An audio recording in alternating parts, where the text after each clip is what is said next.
Hello, ladies and gents, boys and girls, people of all ages, sexualities, and identities, and welcome back to another film review. And today's film review is Bob Hoskins' Mona Lisa. The nightlife and the day life are a very interesting and complicated thing when it comes to the world. And they're often things that are usually swept under the carpet for embarrassment or just because people prefer not to talk about it. But that is exactly what the nature of today's video is about. So we're not going to beat around the bush. We're not going to put anything in any way. We are going to just be out and straight with this film because that is exactly what this film tells you. Bob Hoskins' Mona Lisa starts off with his character pretty much coming out of prison and trying to adapt to the life and the world that he knew before he went on the inside. But soon he learns that life on the outside isn't quite the way and isn't quite as easy as he thought it was going to be.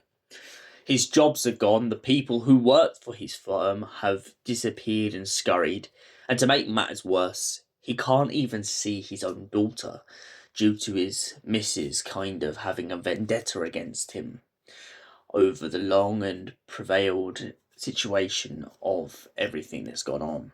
He tries to turn up and take his daughter out, but she refuses, and so Bob goes off in search for work. When he arrives at the pub in which he used to do his shifty old business, it turns out that no one's there to greet him. But he has been given an alternative job. He has been given the job of a night cabbie. On this job, he is introduced to Kathy Tyson's night worker character, or, to not beat around the bush, the prostitute. As the story progresses, him and this character have their little bicker and their little rivalry, and they're always in each other's ear.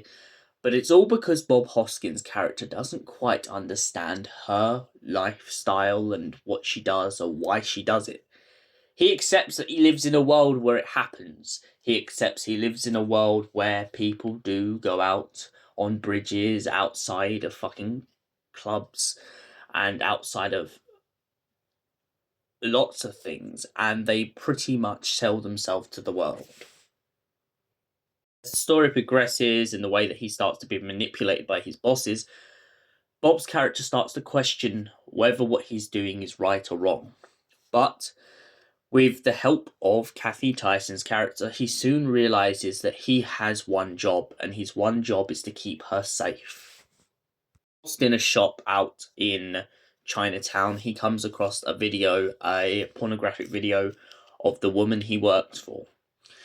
When they have a deeper conversation, he finds out that this video was actually made and leaked and sold by this man that she used to work for. This man, in fact, who has been keeping power over her.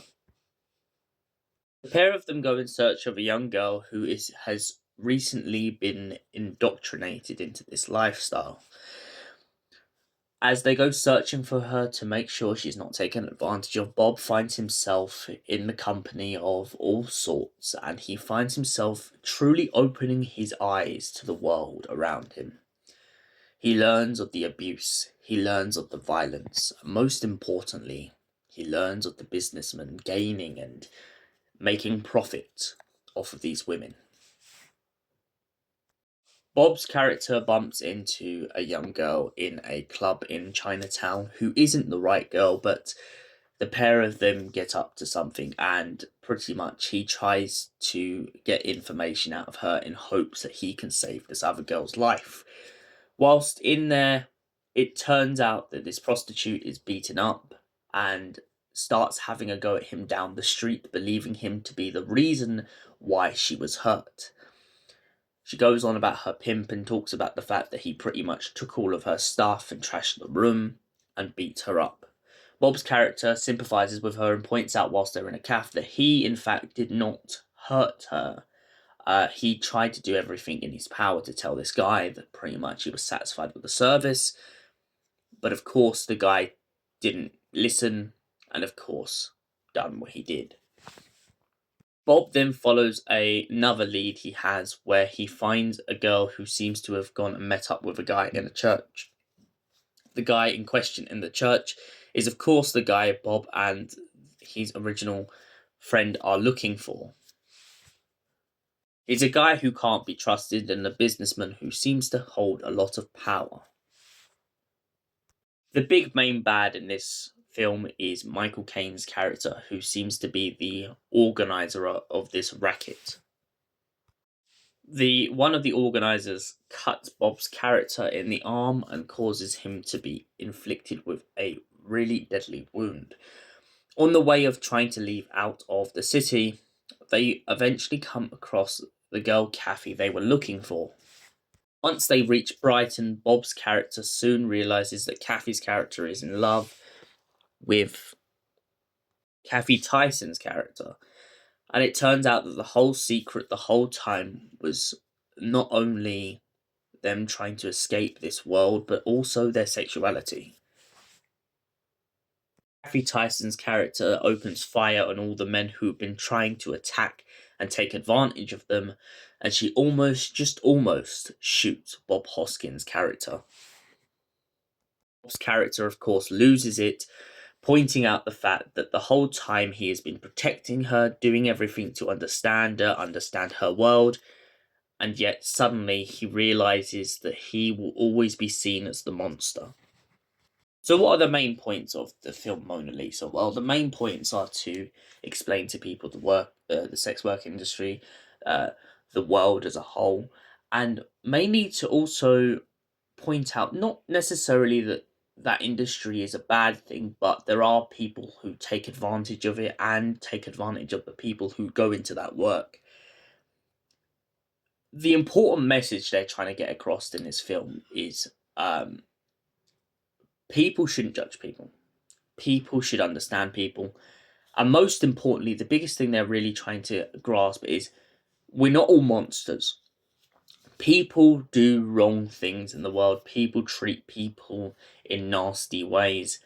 And that's very evident in this film. It's not a nice thing. It's not a thing that we should have to deal with and have to worry about in the world, but it's something that is real and it exists. Bob Hoskins' character is this guy who you might as well say throughout the story, he's rather gullible in the beginning. But once he finally starts to realise the world around him, he starts to progress. Personally, though, I do feel like this film needs a little bit of a remake for one specific reason. Bob's character progressing and his attitude towards Kathy Tyson's character is brilliant and beautiful, but I feel like as time progressed in this film, the only thing that feels a bit out of place is some of the words he may use. For its time, I give this film its comeuppance. It used the dialogue and it used the words and it used the phrases of the time. But I feel like if this film was made maybe nowadays, there may be certain elements of it that we might have to remove. The clear message would have to stay the same though, and that's the thing I thought was really important in this film, was this clear message of understanding why some of these people were doing what they do. Some of them enjoy it. Some of them enjoy the vulnerability, the submissive side, the dominant side. Some of them enjoy the lifestyle. But it also sheds light on the ongoing problem in the world today, in the world over centuries and centuries and centuries of time. And that's this idea of people who are either underage or people who don't quite understand what they're getting themselves into being taken advantage of. This film also heavily uses the same sort of stuff that was shown in The Crow and films like it. Drug abuse, people being drugged, people being tranquilized and taken advantage of. I also really love that in-depth look in this film when Bob Hoskins' character has a heart-sinking feeling when he's talking to the prostitute, when he's talking about the jobs that people are doing, and when he's also looking around this street on the bridge and he realizes some of the girls on the bridge are not that much different from the age of his own daughter. That heart sinking feeling, I think, is the best reality to show. Michael Caine's character in this whole film is so sinister. Um, it's not often that I watch many Michael Caine films and feel like I don't really like this guy, but in Mona Lisa, it comes across really strongly. This idea that Michael Caine's character really, really is someone you're supposed to be disgusted by.